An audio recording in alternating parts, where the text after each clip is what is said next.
Hi everyone, welcome back. I feel like it's been a while since I've been on YouTube Live, but I'm sure it's only been a few weeks. As you can tell, we are not at KFAM. We are actually at California Baptist University. And I actually drive by here all the time, but this is my first time on campus. Welcome. Yeah, and we have a special guest here today. Please welcome Professor, Dean, I don't know which one you go by, Elijah Sung, to our YouTube Live episode today.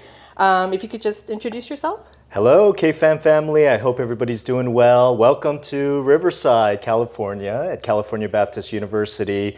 We're sitting here in the Office of Student Success, which is kind of like our academic support office for students here on campus. And I'm the dean over the office here and also a professor of English. Yeah, great. Thank you. And a KFAM board member. Yeah, I was going to mention Elijah is one of our newest board members. I did want to ask, how did you come to find out about KFAM? Because you're all the way out in Riverside, and we're obviously in LA. How did you come to find out about us? How did you want to join the board? You know, KFAM is obviously an organization that's been part of the LA community for decades, a long time. It's something that I've always known about. KYCC, all of these kind of standard, right, very important Korean organizations in LA that's been so meaningful. I know in the past, I think there probably have been family members who have been connected in different ways. And so obviously I've known about the reputation and history of organizations like KFAM for a long time. But I got invited through somebody I knew on staff, through Jennifer. To our other host. Yes, that's right. And to get to know a little bit more about KFAM and about becoming a board member, in part I think because of the story that we're about to tell today. And so just really excited, and it's been such a wonderful opportunity to learn all the details of what KFAM does. I've been impressed. I've been impressed by the staff, the other board members, all the people who are working on the ground to provide services for the community there. So. Oh, that's great. Yeah. We appreciate that. And as always, feel free to leave any questions for Elijah or myself in the chat, and we'll get to them as soon as we can. So if you actually weren't aware, May has actually a lot of awareness. There's AAPI Appreciation Month, there's Mental Health Awareness, but one of them also being the National Foster Care Awareness Month. So we thought... We should just call May KFAM Month. I know we do all of that. Yes. But we thought this would be a great time to, why not talk to a previous foster parent, have a conversation with you. So feel free, again, always ask questions. Let's start with, how did you come to decide to become a foster parent? I'm sure that's not an easy decision.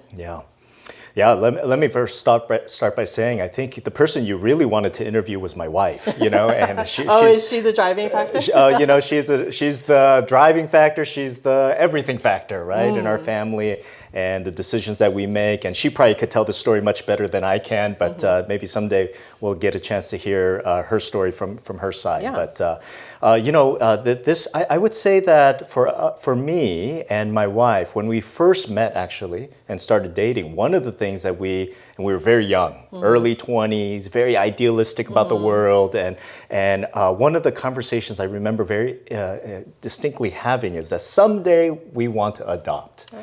And I think some of that came from, I think about my own family background, my own Korean immigration background. I don't know about you, Shayna, but I have aunties and uncles in my life that when I was younger, I thought they were my real aunts and uncles, but I come to find out they're not actually blood related to me, right? But it's something about the immigration experience, the post-war experience that actually required communities to work more together. And I think I came from, my grandparents were people who were always about bringing people in, right? And I've heard stories about their service, the way that they just took kids in sometimes when it was needed. And I think I've always valued that kind of giving back to society and things like that. So by the time my wife and I met, it was one of those things that we said, someday we will do, right? That's interesting. Even before you started your own family, that was something that you guys had considered. Yeah.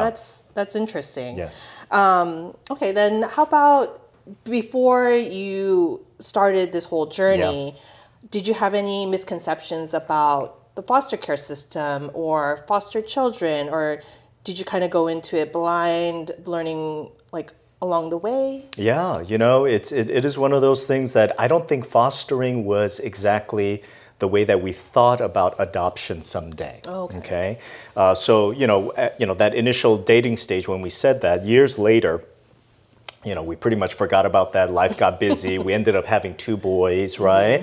Two young children in the house. My wife was working in as an executive in a corporate office, and I was in the middle of my PhD program. In the midst of all of that, life was very busy. But one day, this is kind of a weird story, but like my first son at the time, he must have been about 5 years old. He woke up one morning crying, came to us and woke us up in the morning saying, I had a dream about my adopted baby sister. Oh my Right? gosh. And he was crying. And I said, go back to bed, right? It's too early, Yeah.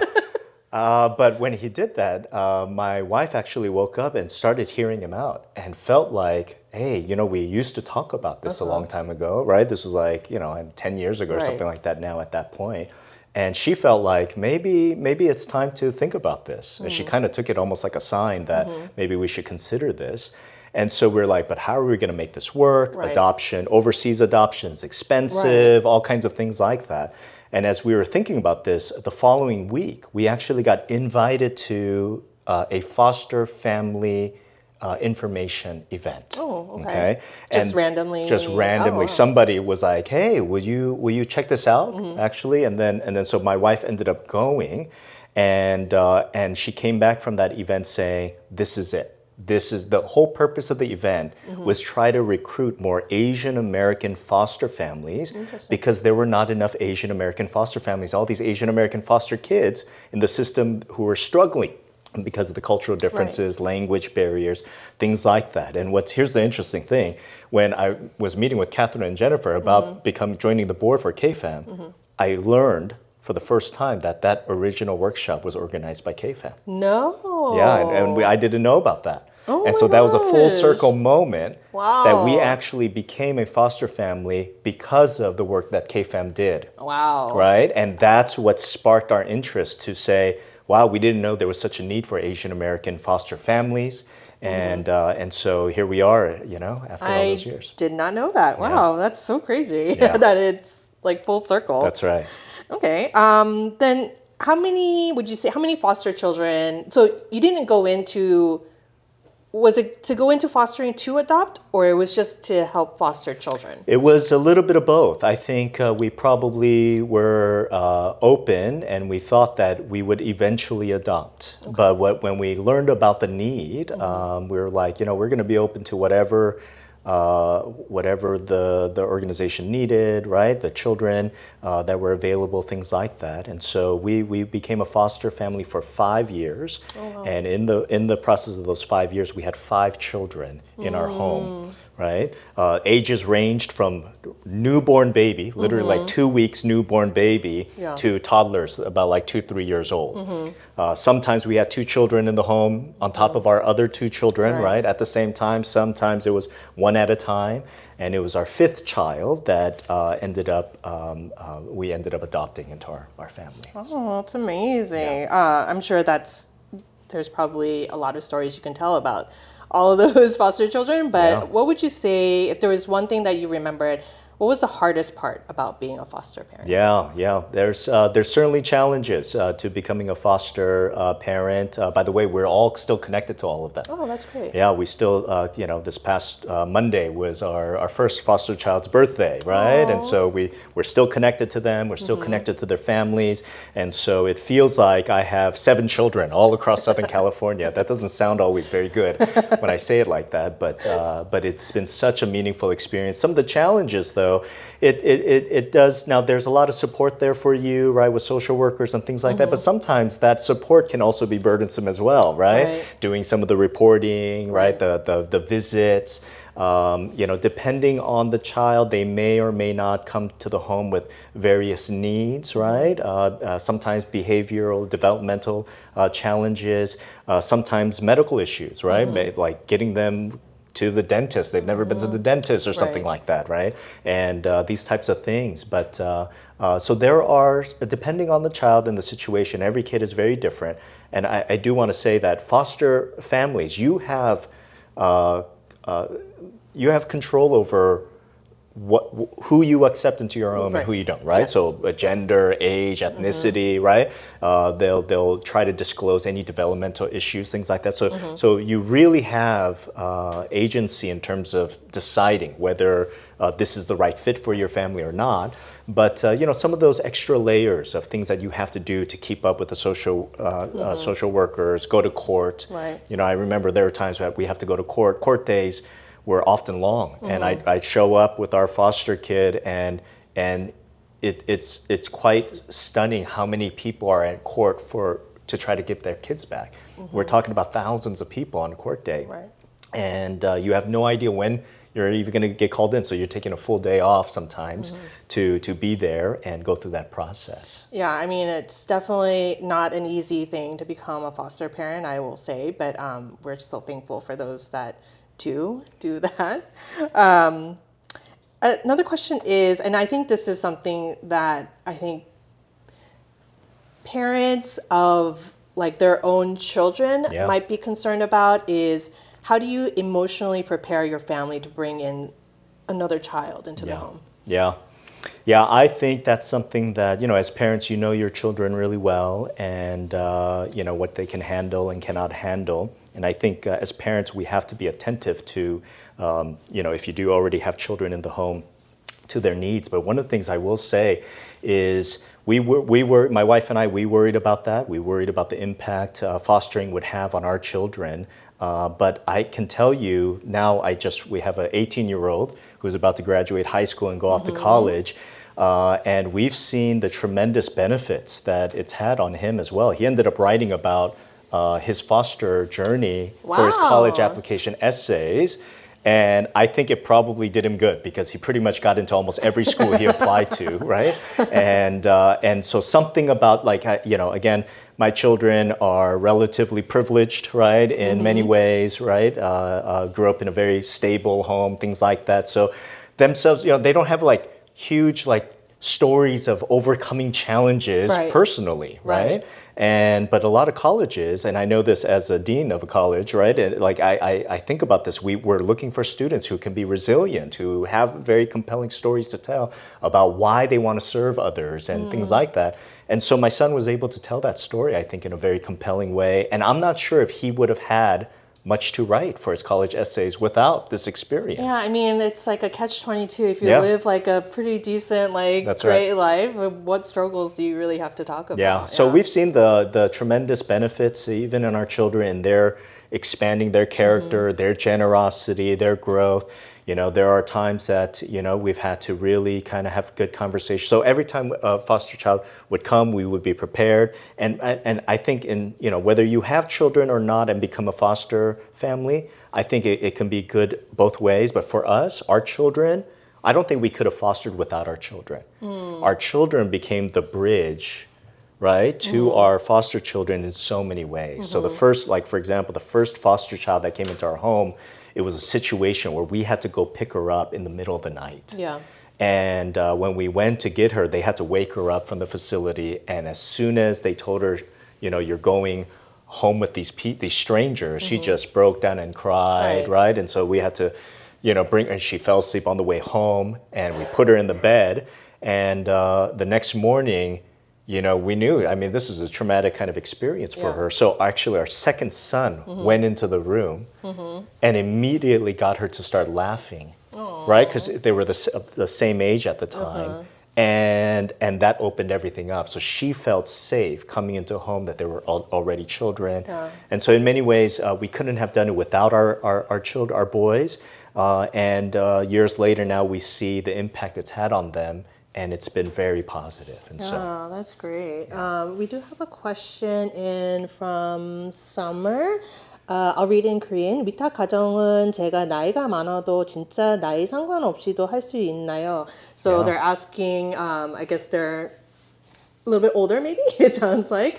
I would say contact our AFFI department and they'll walk you through all the different cases that Yeah, it's hard to say what age you could or could not do. I think there's a lot of different factors that go into it. So 우리 AFFI department한테 한번 연락해 주세요.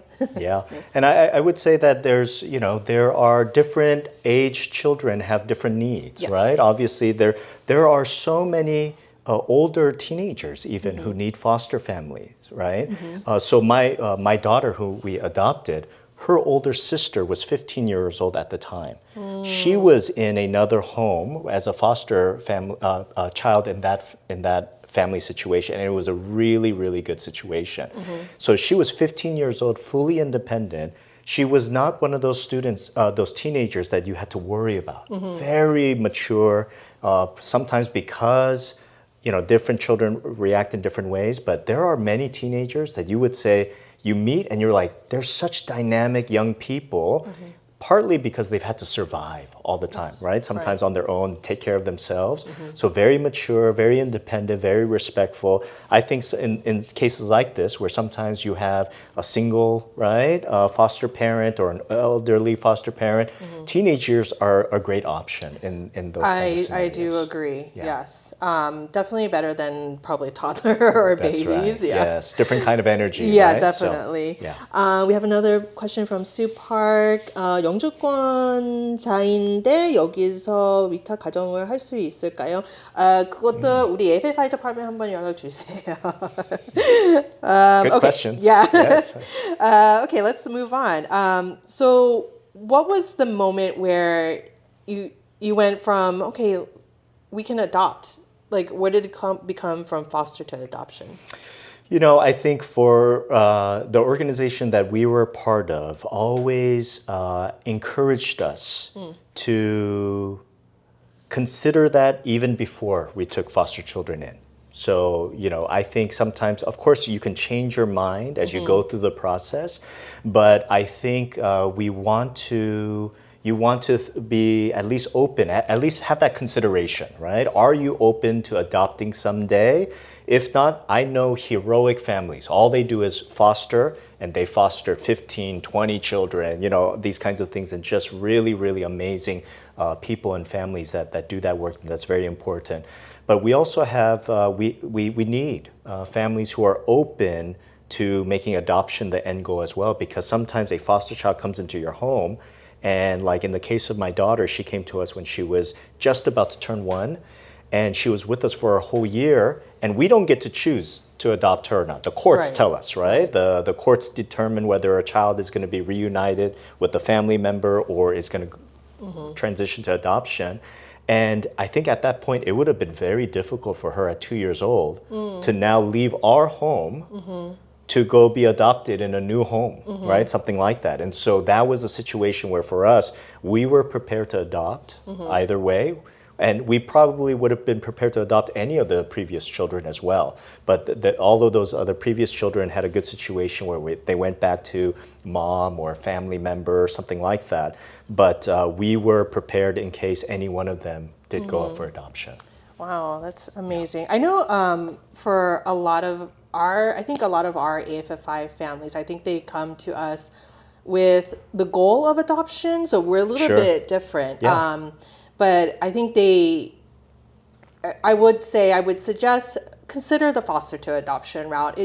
I know it's a little bit harder, but that might be not technically a faster route, but it is definitely a route that you can consider taking. And I will say this, I think there is sometimes a misunderstanding that foster to adopt is always harder. I don't think that's always true. I know a lot of families who adopted overseas that don't work out.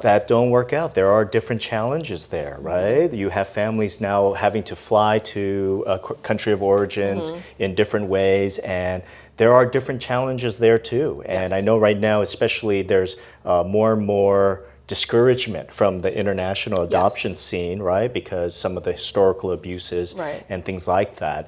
And I think that sometimes we do that because we think that there are children in a particular country with a particular need, but we have children in our own backyard here in our communities, right? And if like having let's say a Korean or a particular ethnic child is very important to you, I think there's that those opportunities are here as well. Yes. Right. And yes. so it's not always the case that international adoptions is always easier. I agree. Yeah. We do have another question, and I don't know how to AHO99975. You actually took one of my questions, but we'll ask it. When you're fostering, there's always a chance that the children will return to their biological parents, which it seems like it did happen in most of your cases. Even though I know that's often the best outcome, I imagine it can be really emotional and difficult. Have you ever experienced that? Oh yes, I remember the first child that came to our home and left us. She was a newborn baby. Oh. She came to our home the week of Christmas. Oh no! we were on our way out of town, right, to go spend time with my parents in another town. And on the way, like we were preparing, my wife got a phone call saying there's an infant that needs to be placed today. Yeah, and you just never know when it's going to happen. Yeah, you sometimes, but that's if you're open. You could say I'm not open right now because of the holidays, whatever. So again, you have options there. But we were open at the time. We didn't expect to get a phone call the week of Christmas, but then that happened, and we ended up picking her up. We had to meet the social worker at a gas station on the way because we needed to get approval to leave the state. You can't just leave the state with a foster kid, right? This kind of a thing. And There's so a lot of rules. That's a lot of rules, and all that got approved. They made it work, and so we were feeding her. We had this brand new baby. It's like I came to my parents' house, like, surprise, we have a new baby, this kind of a thing. And she left us after 2 months. And the good situation is that she got adopted into the family that already adopted her older brother. Oh. So you want to try to keep the siblings together. Right, yes. And so I think we knew that was the likely scenario, but the family needed to, get approved because they didn't expect to have to take another child either.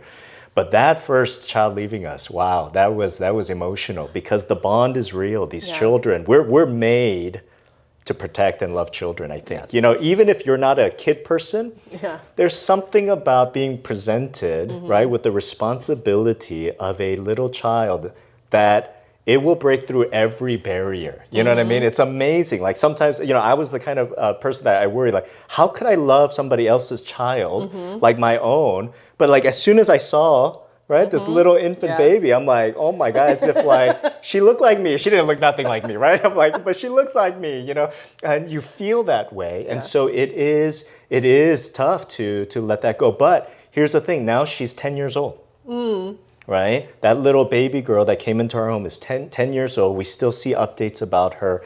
And so for us, I think, here's what I would encourage. I think there are some foster families, they say, I'm here to take care of the child. Once the child leaves, I don't want any more contact. If that's the way that you need to work, that's fine. But if you're the type of person that says, no, I would love to be in touch and contact, that's up to you. And so for us, we've been able to see our foster children grow, right? And make different decisions. We still talk and text, and now they're texting us, right? And we're getting to know who they are as they get older. Yeah. And yes, it is emotional to let them go, but at the same time, if you have an opportunity to stay in their lives, I think that can be a very positive thing. Yeah, I think that's a great point, that although they may not be with you in your home forever, it doesn't mean they don't have to be in your life. That's right, absolutely. Yeah. Okay. How about what support systems were helpful to you during that whole process of fostering, or even the fostering to adoption process? Yeah, the more support you could have, the better, right? Whether it is your local community, friend group, church group, or other organizations and community groups that you're a part of. Being a foster family, you really want to not have to be alone, right? There are times where you just need a date night. You just need a break from the children, right? Or we used to have lots of community support where we had different people in our lives that would send us meals, you know? And it was just one of those things that after a long day of work and going to the social worker, visitations, this and that, and our kids were all playing sports and extracurriculars, so you come home and it's just like chaos trying to feed everybody. Right. It was so good when we would come home and there would just be a meal delivered to us, right? And you know, we were lucky enough to have a lot of that support over the years. And so I think you know, I'll say this: some people, I think, unfortunately, make a decision to foster or adopt because they're lonely as an individual. They're trying to fill a personal need, and I would say. That's something that be careful how you go through that. Look around your life. Are you the kind of person that is connected? You know, it's kind of a cliche, but they say, you know, it takes a village, right, to raise a child. That's no longer a cliche when it comes to foster children, right? As a foster family, you really want to have more than just you as an individual, right? Because there will be challenges. Sometimes you'll need somebody to mentor them, right? You need uncles and aunties or, you know, cousins or somebody, right? To come alongside you. And so for us, that was so important. So when we finally adopted our daughter, our friends threw us a big adoption party. And it was just like everybody who was part of that came to this celebration, people who didn't know each other. Right? And it just felt like, wow, well, look at this village that we had around us. And so I would say that the more you could be involved in, you know, church community, you know, friend groups, things like that, the better that experience will be. Yeah, I agree. How long did the adoption process take for you? It's been almost 9 years now, so let me try to remember. I think that, so remember our foster daughter, our daughter was in our home for a year as a foster child. And then when we finally heard the news that it's going to adoption, I think it happened pretty quickly. Okay, that's great. So the fostering part, I think that can Right. vary, right? And so depending on the judge and the courts and the social workers, you know, depending on the situation, it may go longer or shorter. I don't think they like to keep foster children in limbo for more than a year and a half. It's got to be extraordinary circumstances for somebody to have more than a year or 2 years, right? For that kind of period. Once they determine that reunification is not possible, I think it will go more quickly. Streamline. Now, again, I think LA County, the county system probably is a little different between LA County, Orange County, you know, Riverside County, things like that. In our experience, once we knew adoption was happening, it was pretty quick and seamless. Okay. Then how about, I know this is something that comes across sometimes with Asian families particularly, is that not the nuclear unit, but like the outside unit, they're always concerned about, are you sure you want to adopt? Do you know, what if this child is was there any of that from your like parents, your wife's parents, outside siblings? We had some relatives, of course, mention it, and there, you know, sometimes you can't avoid that notion. You know, blood is thicker than right water, kind of a mentality, especially in Asian communities. And I, you know, one of the things I think I've learned, and so we did hear that. Sometimes we have to ignore it. Sometimes we have to pretend like we didn't hear that, you know, or move on and those types of things. Sometimes my wife is not a very passive person, so sometimes she'll call out, right, a relative, like, you know, that's the wrong way to think about things, you know, and sometimes challenge things in a way that I think it's good for the Asian community. And, you know, but one of the things I'm beginning to realize is I think a lot of Asians feel that way in part because, of course, it's cultural, but I think they've experienced that. The older generation has probably experienced, because after the war, lots of changes in family dynamics. I think there's fear there because probably there might be some they have a story. They have somebody they're thinking about, right? That was like, oh, this person, look at what happened, and the inheritance, you know, all of these different kinds of things. I think there is some of that, but I've found that it's been beneficial to remind them, didn't you benefit from somebody helping you, right? You know, I think about my family. When we arrived here, immigrated to the United States, my parents arrived in San Francisco. I was 1 year old, and we knew nobody. Right. And, you know, my parents were living in a motel that first week, and then they went to a little like Asian market. They didn't have Korean markets back then in San Francisco. And then this random Korean person heard my parents speak Korean and asked, "Are you Korean?" And literally, immediately took us to the motel, checked us out, and brought us into their home. Wow. Right? To this day, they're uncle and aunt in my life. You know what I mean? Like, you know, like people like that. And I think, yeah, that wasn't a formal fostering or adoption or anything like that, but there was another family that kind of adopted us. If you have any kind of immigration story, somebody adopted you, somebody fostered you, somebody helped you out, somebody reached out to you. And I know it seems another level to bring a child into your home, give them your last name, things like that. But I would remind those relatives or the community members that worry about that, we all have a responsibility to help each other out. You know? Yeah, that's a great point. We do have another comment from the same username. There are so many things to think about, and all these concerns make me a little hesitant about fostering. And I understand. I think being a parent in itself is probably difficult. There are a little bit more layers onto it when you become a foster parent, but what I will say is that AFFI is slightly different from other organizations in that we will walk with you throughout the whole process.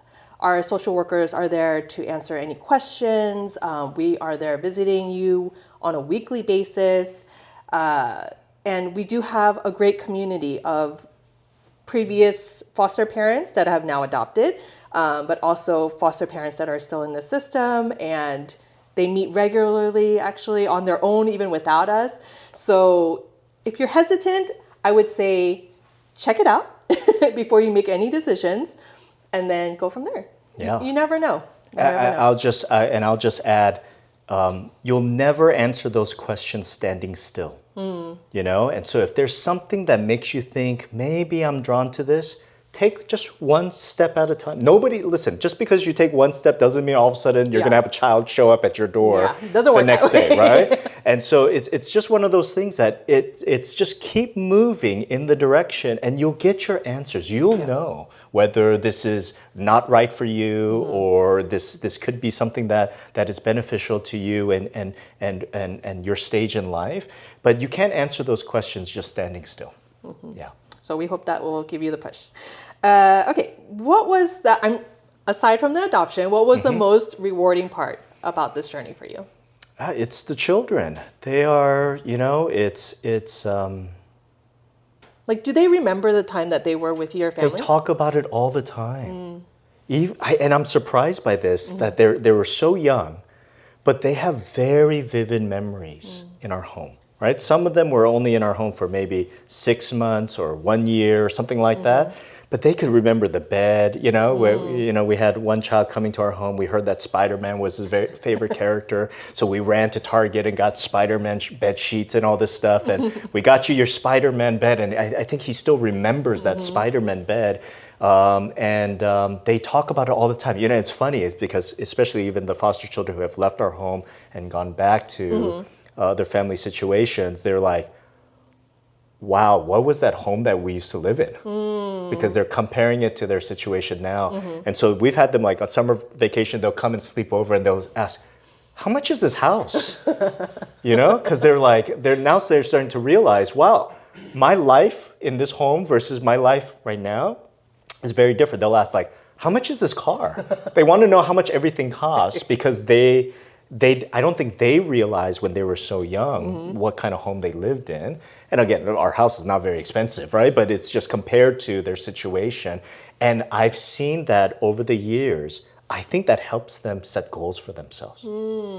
right? That they remember what it's like to live in a home like this, in a stable community, so on and so forth, that it's actually been something that they say, I want to go to college. We've great. like it's not an option. Even if nobody else in their family went to college, they say, my goal is to go to college though, these types of things. So they do remember it. That's great. Yeah. Okay, then as a wrap-up question, if you had one piece of advice for people considering becoming foster parents, what would it be? The advice I would give is that you will be transformed by this experience in a positive way. In a positive way. There's nothing that will, even when you become just a parent of a child in general, it forces you to grow, it forces you to change and evolve in so many ways. Becoming a foster parent or an adoptive parent will take that to another level. I can tell you that I'm not the same person now than I was before we started fostering. Fostering forced me to deal with my own issues, in a way that's probably benefited my career, my personal life, my professional life, the kind of leader I am, my character, my understanding of my responsibility to the community and to people around me. I think I imagined myself better than I was. And fostering forced me to really become what I thought I wanted to be.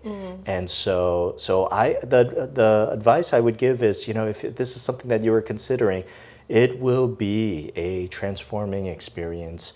And, depending on how you tell that story, the kind of lessons you take away from it, it will be very, very positive. So I just encourage you to, again, don't try to figure everything out now, just take one step, one small question at a time. At any point, you could decide this is not for me, but you go one step, and eventually you'll find whether or not this is right.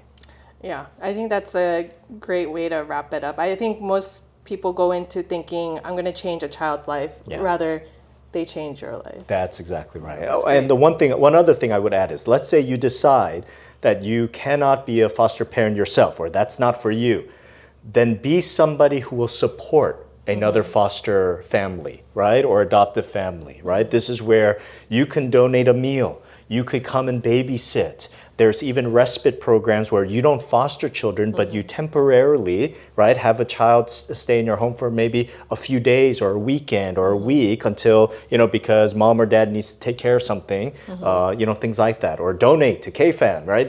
There's so many opportunities where even if you are not the person actually doing the fostering, you can be that support community, that village, right, for the families who do feel called to this. Yeah. That is a great point. Yeah. So thank you so much for coming on and sharing about your story. I hope it's an inspiring story to many of you listening. As you know, KFAM, through our AFFI program, provides many services through fostering, adoption, even birth family services. Yes. So feel free to always contact us. Unfortunately, the need for API foster families is still very high. We are actually at a shortage right now. So if you're on the fence, this is a great time to start looking into it. So please visit our website and join one of our info sessions, learn a little bit more. Thank you for joining us. We will have a special live stream on June 12th. It will not be Jennifer or myself. We'll have some special hosts coming on with some special guests, so we hope that you'll tune in. And if you've liked this episode, please like and subscribe. I'm made to say that. And then as we end our episodes here, Elijah, we do a special ending. We say bye from KFAM. So okay. Bye from KFAM. KFAM. Thank you. Bye.